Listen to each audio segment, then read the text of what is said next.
1 Reis, primeiro livro dos Reis, capítulo 18. Nunca preguei essa palavra aqui nessa igreja, mas hoje existe um segredo profético. Receba essa palavra. Aleluia.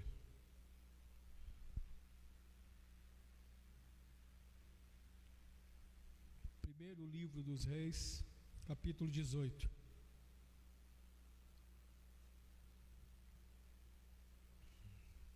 Eu vou ler alguns versículos.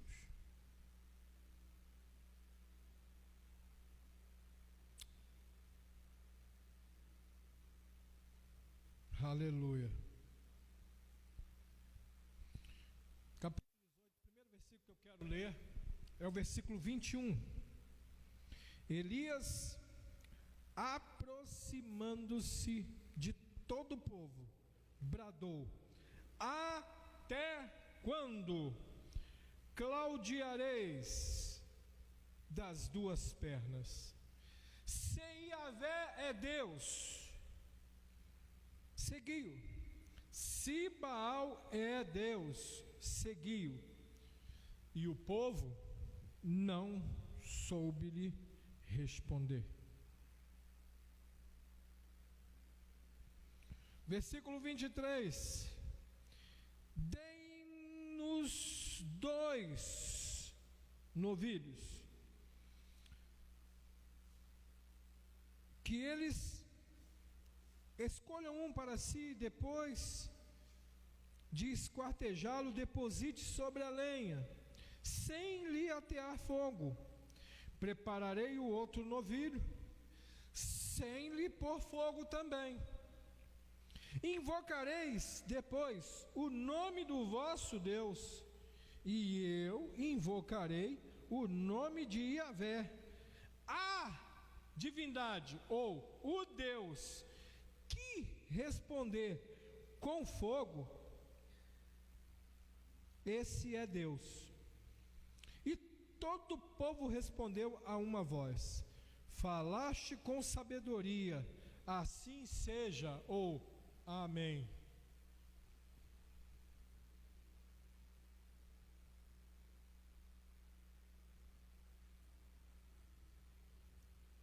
Versículo 27: ao meio-dia, Elias começou a zombar deles, exclamando: gritai mais alto, já que ele é um Deus, pode ser que esteja conversando com outras pessoas, ou ocupado com outros negócios, ou mesmo viajando.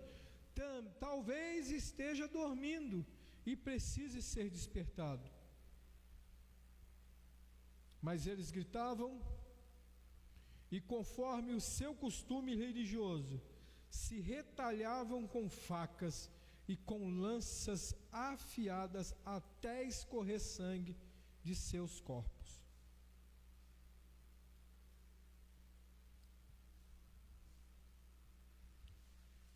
Eu quero ler agora o versículo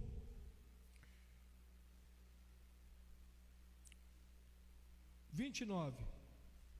Depois do meio-dia, eles profetizaram até a hora do sacrifício da tarde. Contudo, não aconteceu nada, nenhuma voz ou resposta. Então Elias convocou todo o povo: chegai-vos a mim. E todo o povo se aproximando dele, e todo o povo se aproximou dele. E Elias recompôs, ou talvez numa outra versão, reconstruiu ou reedificou o altar do Senhor que havia sido destruído. Vou entrar agora no versículo 31. Elias escolhe 12 pedras, conforme o número das tribos dos filhos de Jacó, sobre as quais havia chegado a palavra de Yahvé, afirmando: Israel será o teu nome.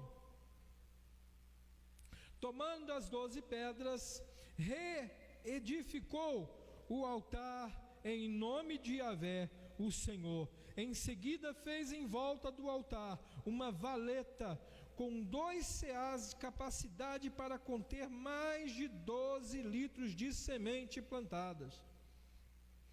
Então arrumou toda a lenha, cortou o novilho em pedaços, colocou-o sobre a lenha e ordenou: enchei de água 4 grandes cântaros e derramai sobre todo o holocausto e a lenha armada. E acrescentou: repeti esse procedimento uma segunda vez. E eles fizeram pela segunda vez. De novo ordenou: fazei a terceira vez. E eles assim o fizeram pela terceira vez.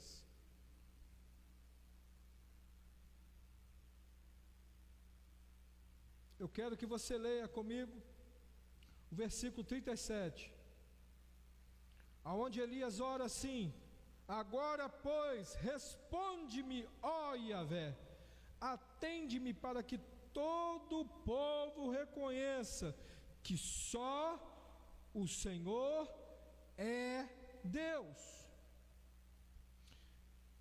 Então no mesmo instante caiu o fogo de Yahvé sobre o sacrifício e o queimou completamente, bem como toda a lenha armada, as pedras e todo o chão em volta, e ainda secou toda a água que enchia a valeta.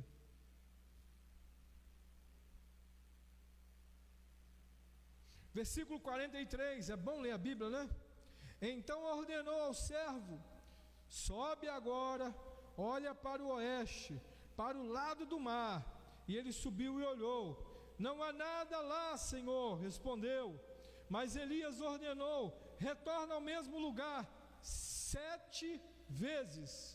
Na 7ª vez exclamou o servo: uma nuvem que se levanta do mar, mas do tamanho da mão de um homem. Então Elias respondeu: sobe e leva esta mensagem a Acabe: prepara o teu carro e desce, antes que a forte chuva te impeça de vir. Em pouco tempo o céu se escureceu, e com muitas nuvens chegou a ventania, e caiu uma grande chuva. Acabe subiu em seu carro e partiu apressadamente para Jezreel. Então Yahvé, o Senhor, derramou sobre Elias uma força, um poder, uma virtude descomunal. Elias, prendendo a tua capa com o cinto, correu com força extraordinária e chegou a Jezreel antes de Acabe. Eu fiz questão, eu sei que muitos dizem que homileticamente não é correto, né? Num culto de domingo, num culto público, ler um texto tão extenso, mas eu creio que tem um propósito, e eu senti o desejo de ler ele. Não li ele totalmente, na totalidade, mas eu li principais textos, do qual eu sei que Deus tem um segredo para nós. Amados, a palavra de Deus está relatando um fato histórico e um fato extraordinário, e dentro disso, Deus, que sempre usa os símbolos, os desenhos, as histórias, as metáforas, as figuras de linguagem, porque Ele quer transmitir uma mensagem para o nosso tempo de hoje. Então a primeira coisa que eu quero ressaltar aqui é o contexto histórico da época. O que acontecia em Israel? Primeiro, Israel estava fazendo o que era mal aos olhos do Senhor.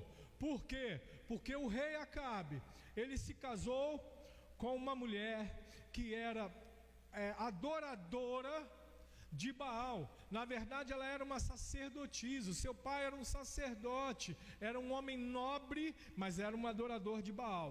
E Elias, para fazer aliança, para ficar mais rico, para tomar posse de maior território, essas coisas todas que eram de costumes da antiguidade, ele foi e casou-se fazendo aliança.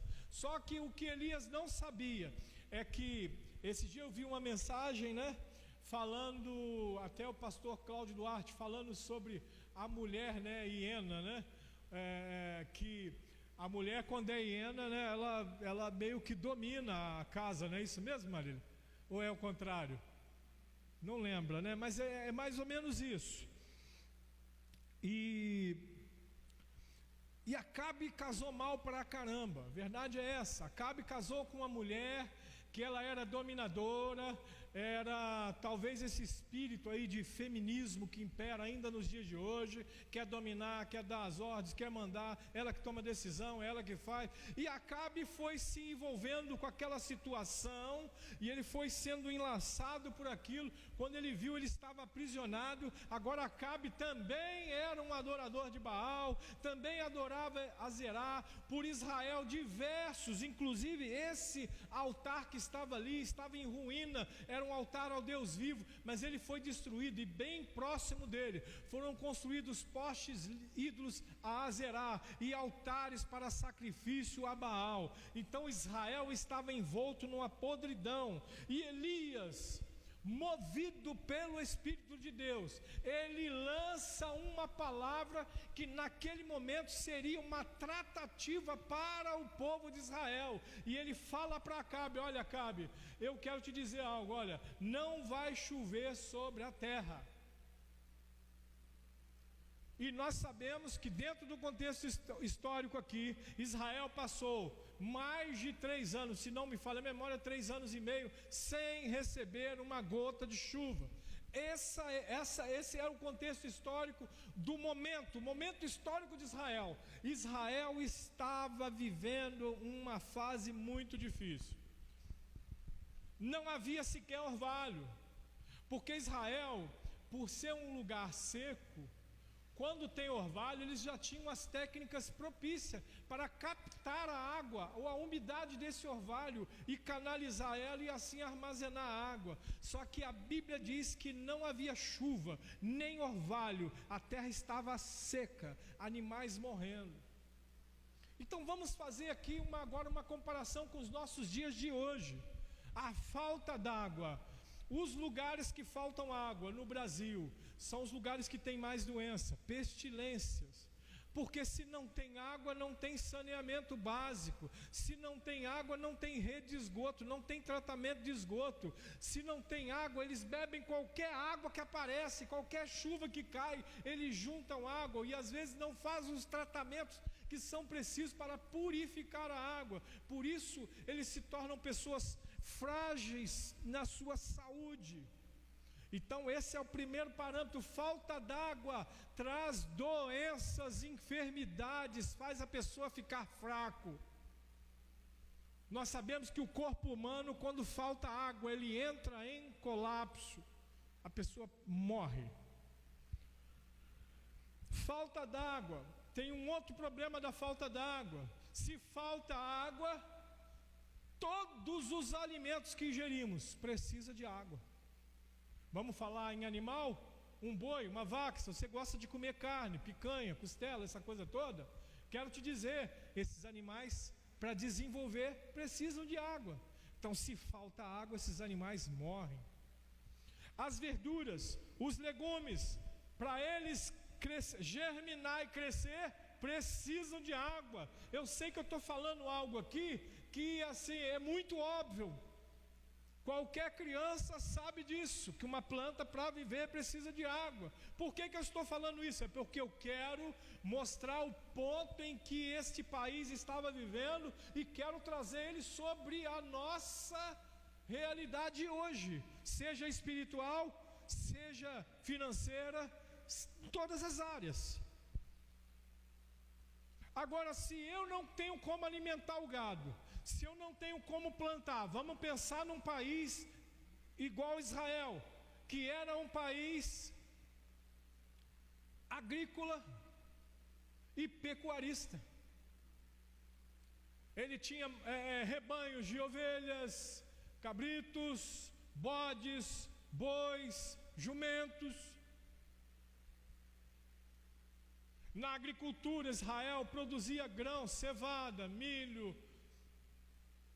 trigo, produzia frutas como maçã, romã, uvas, produzia óleos, Israel estava vivendo um período de falência financeira. Vou usar uma outra expressão mais comum. Israel estava vivendo um momento de miséria. Oh, meu Deus! Miséria, plenitude de miséria. As pessoas morriam de fome, as pessoas morriam enfermas, as pessoas não tinham dinheiro. Estado de calamidade geral. Esse é o panorama de Israel. Fazendo um paralelo com os tempos de hoje, olha o que nosso mundo está passando. A miséria multiplicou, a fome está aí. Nós chegamos nos supermercados, aquilo que há muito pouco tempo a gente comprava por 14, 15, 16, que é o arroz, hoje quando a gente acha muito barato é R$20 e não é o dos melhores. Feijão, quase R$10. Um simples macarrão, 4, 5, 6 reais. Então as pessoas têm pouco dinheiro, porque muitas empresas estão fechadas. As pessoas têm pouco dinheiro, e o pouco dinheiro que elas têm não dá para comprar muito, porque as coisas estão muito caras. Saúde, só a graça de Deus. Hospitais, se uma pessoa hoje precisa de uma cirurgia, vai ter que esperar. Se a pessoa hoje precisa de um tratamento de câncer, tem que esperar, porque a doença da vez agora é o Covid-19. A doença da vez agora é a insuficiência respiratória crônica. Esse é o momento que nós estamos vivendo. E eu estou fazendo um paralelo com essa palavra, por quê? Porque há muito pouco tempo nós temos visto a humanidade partir para atos de promiscuidade, zombaria com as coisas de Deus, vergonha internacional. Nós vimos há pouco tempo uma mulher fazendo uma manifestação. Ela estava fazendo manifestação, não, quando a pessoa, agora eu esqueci a palavra. Bom, ela estava fazendo um protesto. Como que ela fez o protesto? Ela botou um papelzinho no chão com a foto de um ser humano e ela estava defecando na foto daquele cidadão. Segundo ela, uma professora, aquilo era um protesto. Olha o nível que nós, seres humanos, chegamos. Homens usando a cruz, que é um símbolo geral do cristianismo, seja protestante ou católico. A cruz, por que ela é esse símbolo do cristianismo? Porque pela cruz passou o meu e o seu Salvador, Jesus. A nossa redenção, ela tem trânsito pela cruz. Jesus demonstrou o seu amor para conosco na cruz. Ele foi obediente até a morte, morte de cruz. Pois o cidadão, em protesto, pega esse símbolo e usa esse símbolo para enfiar no seu próprio órgão. Uma vergonha internacional. Que ponto nós chegamos? Que vergonha, filho. Que ponto nós chegamos? Aí chega o carnaval. No carnaval eles pegam uma pessoa fantasiada de um demônio. Haja visto que aquela imagem ali é uma imagem criada na era medieval, de um demônio com chifre, pele vermelha, aquela coisa toda. E Jesus sendo massacrado e arrastado por ele, ou seja, dando a entender que Jesus ali estava sendo vencido por Satanás, em pleno sambódromo. É isso mesmo? Sambódromo, né? É, lugar do samba.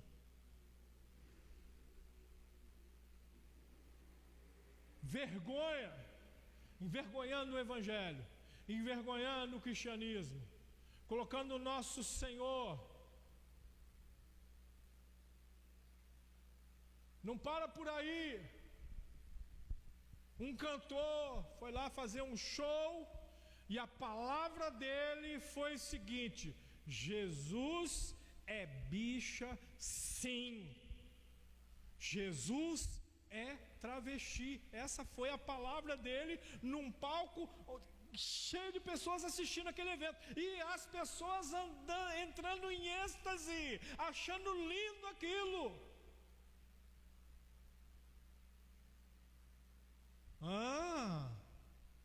Assim estava o povo de Israel. O povo de Israel, um dos cultos a Baal, vou te explicar como que era a cerimônia. O sacrifício era feito em cima de uma mesa, e eles sacrificavam, eles costumavam muito sacrificar porcos. E o que eles faziam? Eles colocavam o porco ali. Como que eles matavam o porco? Ele não matava na hora. Eles abriam a barrigada do porco, e os seus miúdos, né? O seu ventre caía daquela mesa, e os súditos eram chamados de cães, e os sacerdotes diziam assim: venham seus cães e comam da mesa do seu senhor, porque a palavra Baal quer dizer Senhor também. Venham e comam da mesa do seu senhor. Por isso você vai ver aquela palavra que quando a mulher cananeia chega para Jesus e ela pede para que Jesus cure a filha dela, Jesus fala para ela assim: não é lícito tirar o pão da mesa dos filhos e dar aos cães. Muita gente fala assim: poxa, ali Jesus foi mal educado. Não é isso não. Ela era cananeia. Os cananeus também prestavam culto a Baal. Então para ela era normal ser chamada de cão. Assim como na Umbanda, no Candomblé, eles chamam os seus de cavalo, Baal chamava os seus de cães. E aquela mulher, entendendo que Jesus não estava xingando ou maltratando ela, o que ela diz? Ah, Senhor, mas também os cãezinhos comem das migalhas que caem da mesa do seu Senhor. Que migalhas são essas? Ela estava lembrando exatamente do culto a Baal. Ela estava preparada para receber algo de Deus, mesmo que para Deus aquilo fosse uma miséria, mas para ela seria uma bênção.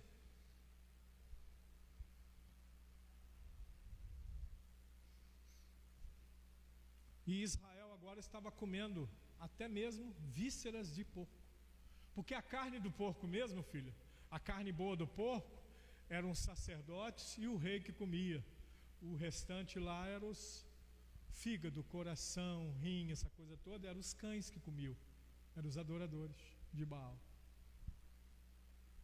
Então preste bem atenção, a decadência espiritual de Israel é equivalente à decadência espiritual do nosso povo no nosso tempo, querido. Decadência espiritual. Eu acho interessante quando você olha na página que muitos deles são contra a pena de morte, mas os mesmos que são contra a pena de morte estão lutando para a liberação do aborto. Meu Deus, que degradação é essa? Não que eu seja a favor da pena de morte, eu quero que você entenda o seguinte: quer dizer que um estuprador que além de estuprar, assassinou cruelmente, covardemente, dolosamente uma pessoa, não, ele tem direitos humanos, não pode ser condenado à morte. Mas um bebê que já germinou no ventre de uma mãe, indefeso, ele não pode se defender, ele não tem capacidade para se defender. Esse a mãe tem direito de matá-lo, porque a verdade é essa, não é tirar. Eles querem dizer que é só tirar, não, mas é matar, é tirar, arrancar uma vida, sacrificar uma vida. Esse é o quadro que nós vivemos atualmente, querido, degradação espiritual. E Elias agora volta para essa cidade, 3 anos e meio depois. E eu penso assim, talvez Elias deve ter falado com o povo assim momentos antes, talvez não esteja escrito: e aí, tá bom para vocês 3 anos e meio? 3 anos e meio adorando, servindo promiscuamente a Baal e a Zerá. Pergunto para vocês, tá bom essa seca aí ou vamos acabar com ela?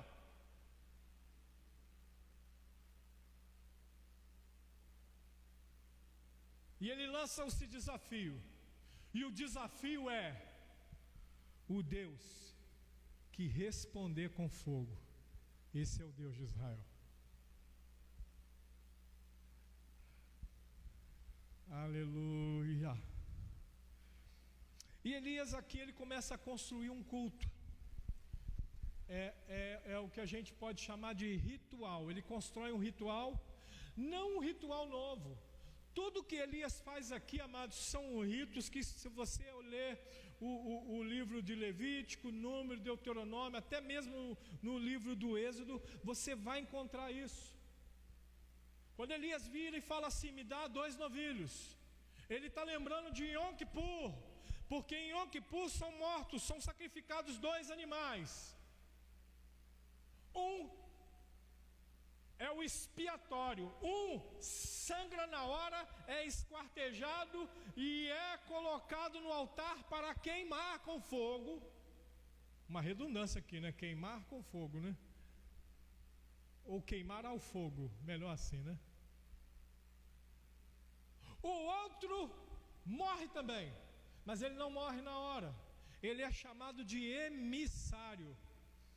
Um é oferecido a Iavé, outro é oferecido a Azazel, que eu particularmente entendo que Azazel é o anjo que passou no Egito e matou os primogênitos.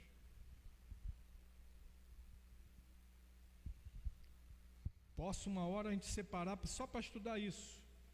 Então aqui o que Elias está reproduzindo? Yom Kippur, o dia da expiação, o dia do perdão, o dia da purificação, precisa de 2 sacrifícios. Um expiatório, sangra na hora e é queimado no altar. O outro não é queimado, ele morre no deserto. Ele morre estragando, putrefando, apodrecendo. E se você ver adiante, você vai ver que só um dos animais, só um dos novilhos queimou, o outro não queimou, o outro ficou lá para apodrecer.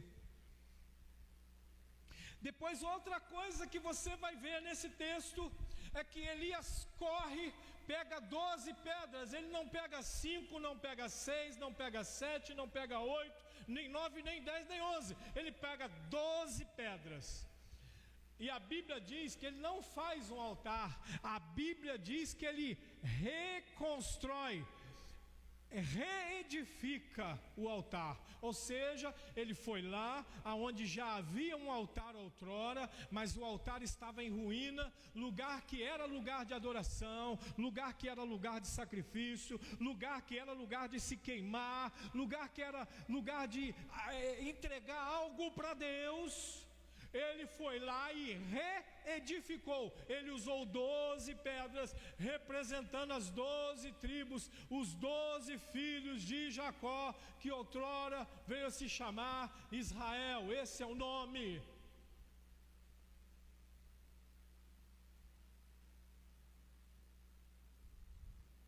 Depois ele pede o povo para trazer 4 grandes cântaros de água.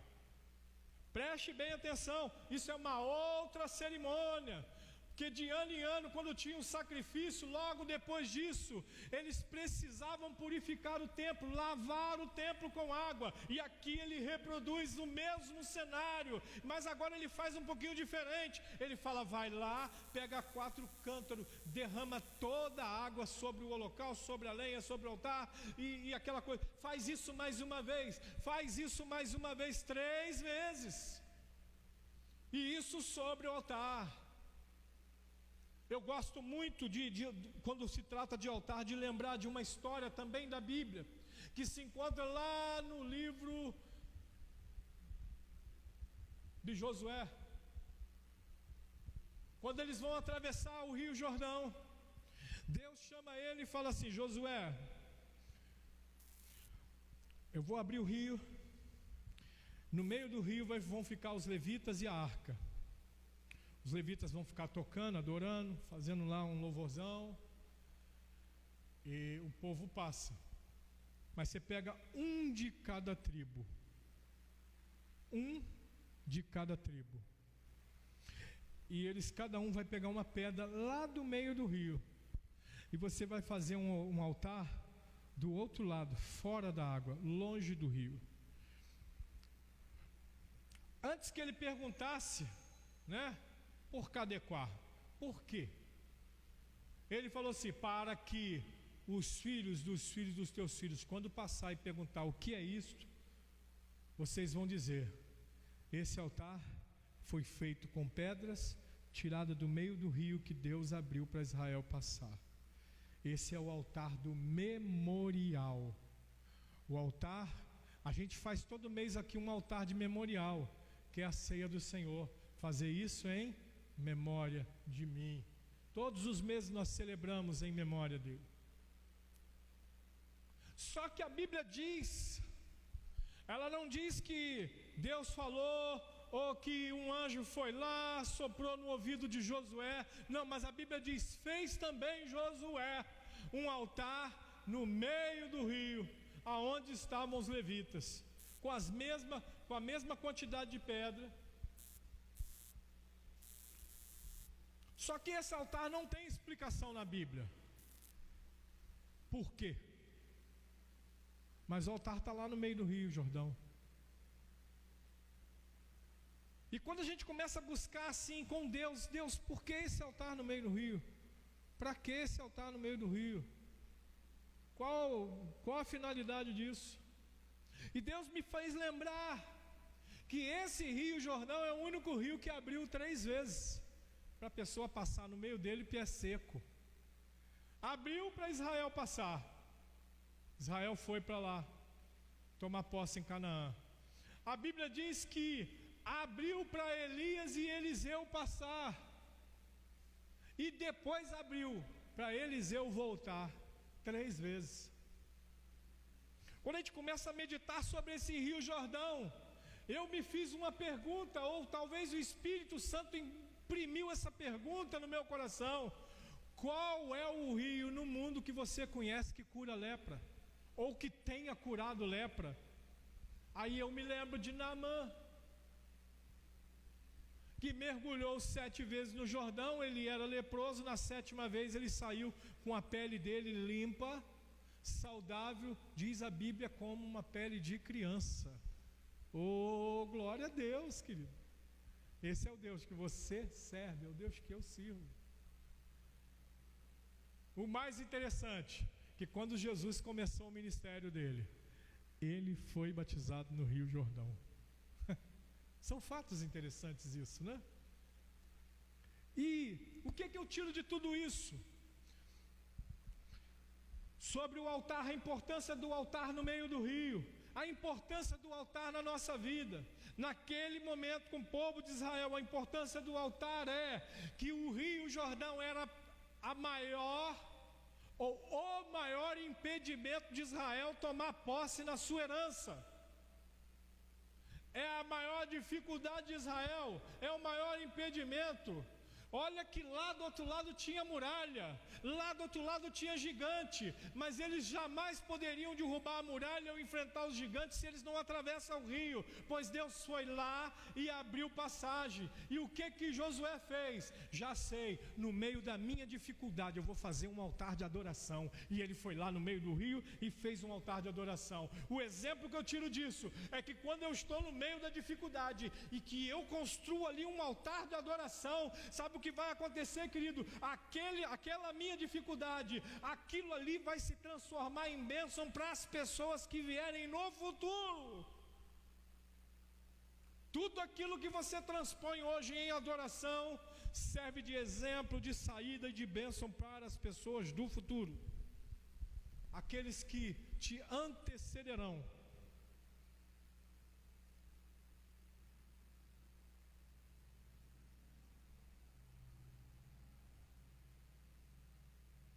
Depois disso,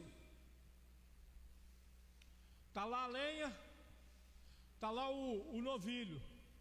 A lenha representa o madeiro, representa a madeira onde Cristo foi crucificado. O novilho representa o próprio Cristo ali, morto, sangrando. A água que corria, e a Bíblia diz que encheu até a valeta que ele fez em volta do altar, representa a água da vida, representa a água do poço, que Jesus não bebeu, mas ele falou: se você soubesse quem te pede água, tu pediria água e eu daria, e você jamais teria sede, porque ele era a água da vida. Oh meu Deus! Aqueles que creem em mim, rios de água viva correrão no seu interior. Glória a Jesus. Ele é um rio de vida. Ele é um rio de vida. E nós vemos aí nesse fato histórico, espiritual, real, que os adoradores de Baal,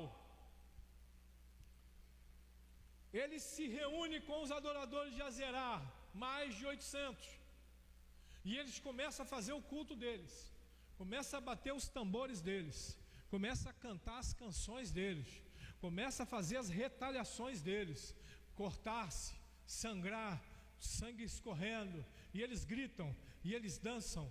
Talvez alguns até passavam mal, e outros gritavam, outros corriam, e vem meio-dia, Elias já começa a zombar: esse rei de vocês aí deve estar numa churrascaria, esse rei de vocês aí deve estar passeando, deve estar lá para as Europa, ele está correndo o mundo, e ele não tem muito tempo, ou então ele está com alguém numa reunião, resolvendo o problema de outra pessoa, grita mais alto, talvez ele esteja dormindo. Elias começa a zombaria dele, e eles estão lá, e dança daqui, grita dali, canta de lá, e nada aconteceu.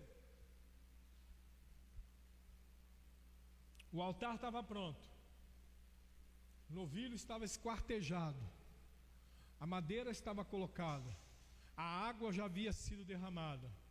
Agora só faltava uma coisa: faltava a chuva, porque o povo queria chuva, mas Elias não prometeu chuva para eles. Em momento nenhum Elias fala assim: olha, se vocês fizerem isso tudo aqui, vai ter chuva. Aí é que está, querido, o grande chamado de um líder não é dar para o povo aquilo que o povo quer, mas é dar para o povo aquilo que Deus tem para o povo. Nós temos visto no nosso tempo líderes ensinando e profetizando coisas que o povo quer. Eu profetizo carro, eu profetizo casa, eu profetizo promoção no emprego, eu profetizo viagem para o exterior, eu profetizo sapatos importados, eu profetizo isso, eu profetizo aquilo. Mas um verdadeiro líder, ele não profetiza o que o povo deseja, ele profetiza o que Deus quer para o povo. O que o povo desejava naquele momento, filha Sara, era que chovesse. O que o povo queria é que a plantação de milho brotasse. O que o povo queria é que o trigo brotasse. O que o povo queria era ver as vaquinhas, os bodes, os cabritos, tudo gordinho, comendo no pasto. Mas o que Deus queria era restauração espiritual. E o que Elias fala para eles? O Deus que responder com fogo. Mas o povo queria água.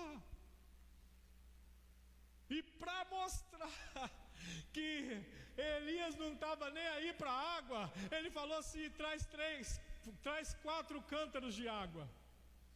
Eu fui dar uma pesquisada nesses cântaros, Marília. Aproximadamente cada cântaro, 11 litros. 11 litros. Cada cântaro tinha 11 litros. 3 cântaros, 4 cântaros, são 44 litros. 44 com 44, 88. 88 litros. Com mais 44, só não posso fazer igual aquela mulher lá. 88 com mais 44 são 122? E agora? Agora eu fiquei igual ela aí, ó. Jesus. Faz a conta para mim aí, Sara. 88 com mais 44.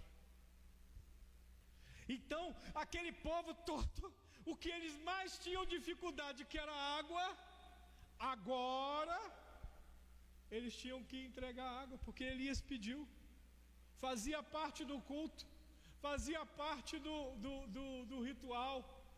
Eu sei, querido, e não tem como eu fugir disso. Hoje nós estamos vivendo num tempo que o que nós menos temos é dinheiro. É um paralelo. Isso não significa que eu não tenha que ofertar.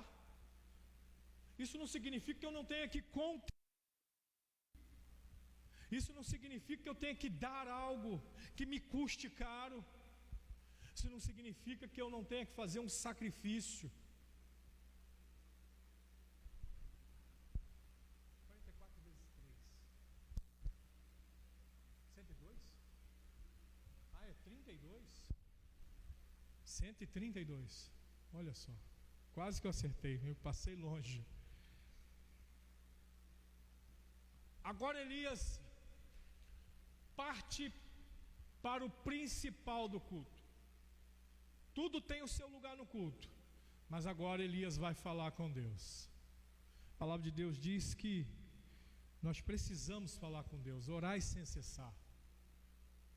Nós precisamos falar com Deus. A Bíblia diz que nós devemos trancar no nosso quarto, falar em secreto com Ele. Nós precisamos falar com Deus. Paulo ensina, inclusive, a orar em línguas, porque quando nós oramos em línguas, nós falamos em mistério com Deus. Orar em línguas é falar diretamente com Deus, algo que eu nem sei o que eu estou falando, mas Deus sabe. E Elias ora. E a oração de Elias não é enfeitada como às vezes nós fazemos. Não tem enfeite, não tem floreamento.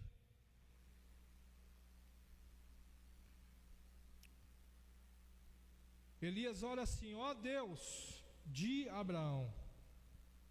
O que ele quer dizer? Deus que fez aliança com Abraão, Deus de Isaac, Deus que renovou a aliança de Abraão e Isaac, Deus de Israel. O Deus que renovou a aliança de Abraão e Isaac também renovou em Israel. Saiba-se hoje que tu és Deus, que sou seu servo, e que foi por ordem expressamente da tua parte que realizei todos esses atos de fé mediante a tua palavra. Agora, pois, responde-me. Está lá no versículo 37. Ó Yahvé, atende-me para que o teu povo reconheça que só tu, ó Senhor, és Deus, e fazes o coração do povo retornar para ti. A Bíblia diz,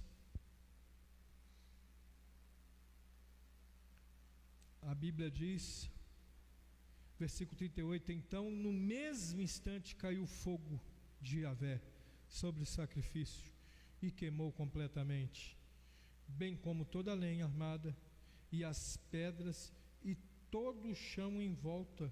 Ainda secou toda a água que enchia a valeta.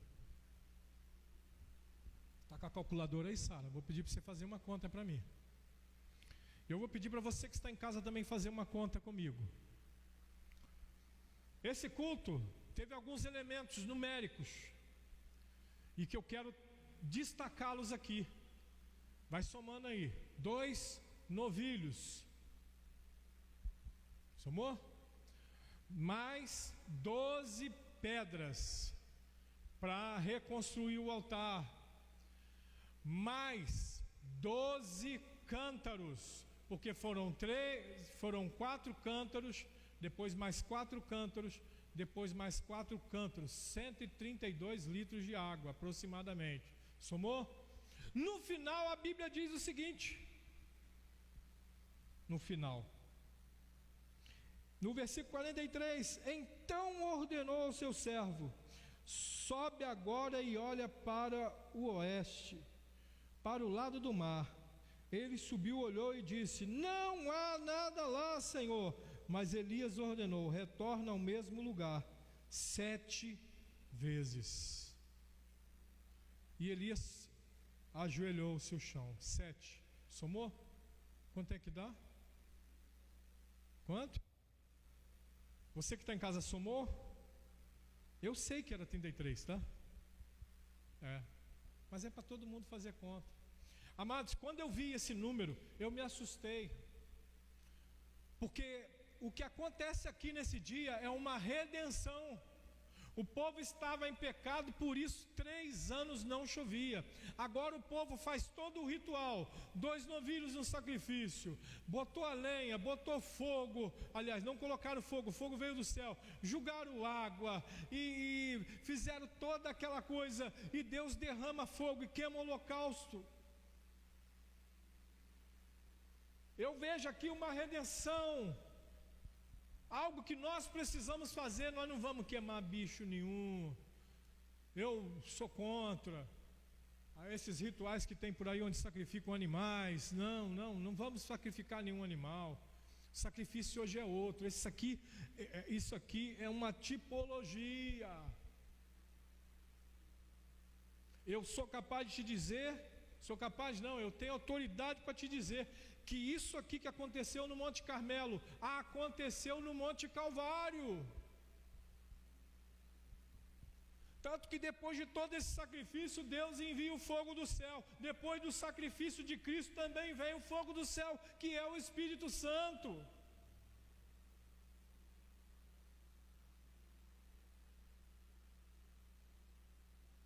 Agora Elias diz: vai lá 7 vezes.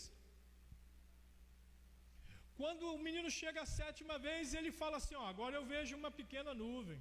Tem até aquele cântico: eu vejo uma pequena nuvem do tamanho da mão de um homem. Mas Elias responde: e este é o sinal que a sua chuva vai descer.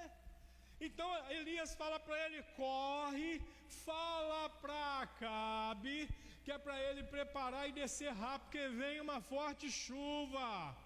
E a Bíblia diz que houve um movimento no céu, o céu escureceu, vento forte movimentou todo o céu, e o Elias não via só a forte chuva, ele ouvia o estrondo da chuva. Agora, para terminar, existe um grande segredo dentro de todos esses passos, esses 33 movimentos que nós encontramos aqui, porque o número de coisas que foram oferecidas, o número de atos que foram praticados aqui, somados dá 33. 33 é o ano em que Jesus morreu na cruz, aos 33 anos. É o ano da nossa redenção. O ano 33 é o ano da nossa redenção. E nessa noite eu quero profetizar, porque você vai ver o fim disso tudo, culmina assim. A Bíblia diz que Elias foi possuído por um poder, unção.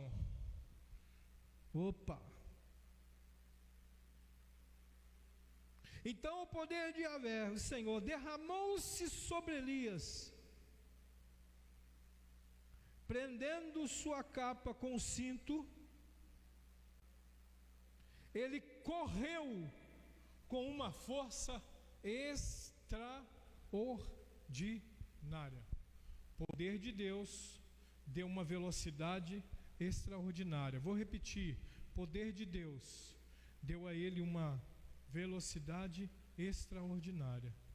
Deus, nessa noite, é isso que eu quero profetizar sobre a tua vida, querido. Em nome de Jesus, o fogo de Deus está caindo sobre a tua casa, está caindo sobre a sua vida. O fogo de Deus está caindo sobre a sua vida, Marília. O fogo de Deus está caindo sobre a minha vida. O fogo de Deus está caindo sobre a sua vida que está em casa. E Deus quer te dar uma velocidade extraordinária. As coisas vão acontecer mais rápido na tua vida. Receba essa palavra nessa noite. As coisas vão se realizar mais rápido. A igreja vai crescer mais rápido, vai multiplicar mais rápido. A empresa, ela vai ganhar saúde financeira mais rápido, mesmo nessa confusão toda de pandemia. Os seus negócios vão prosperar, mas a sua vida espiritual vai entrar numa ascensão, vai entrar num crescimento, vai começar a despontar de tal forma extraordinária. Aleluia. Glória a Deus. Vamos orar, querido. Nós temos 10 minutos para terminar. Eu quero, antes de orar por você, eu quero te fazer um convite.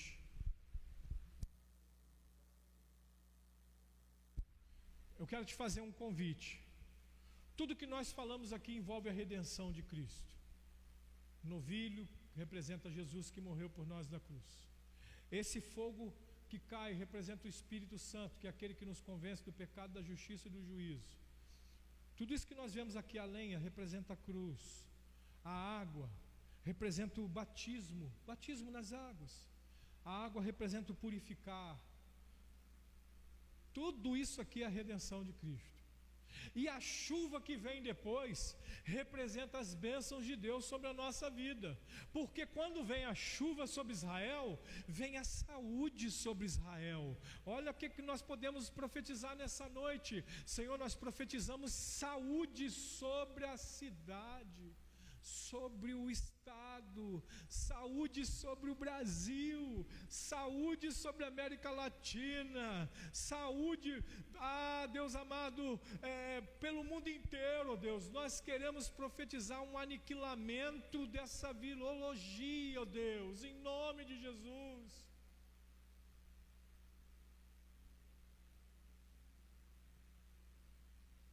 Afasta essa praga, essa peste de nós, ó Deus. Leva ela para o mais profundo do abismo, Senhor. Oh Jesus, oh Jesus, cura a nossa cidade, Senhor, o nosso país, desse câncer chamado corrupção. Não existe uma só instituição, Senhor. Não existe um órgão. Não existe nenhum patamar da sociedade, ó Deus, que não haja corrupção. Meu Deus, repreenda essa corrupção, esse demônio, Deus. Esse principado com seus exércitos corruptos, ó Deus. Repreenda em nome de Jesus. Mais do que tudo, eu quero oferecer para você o direito da salvação.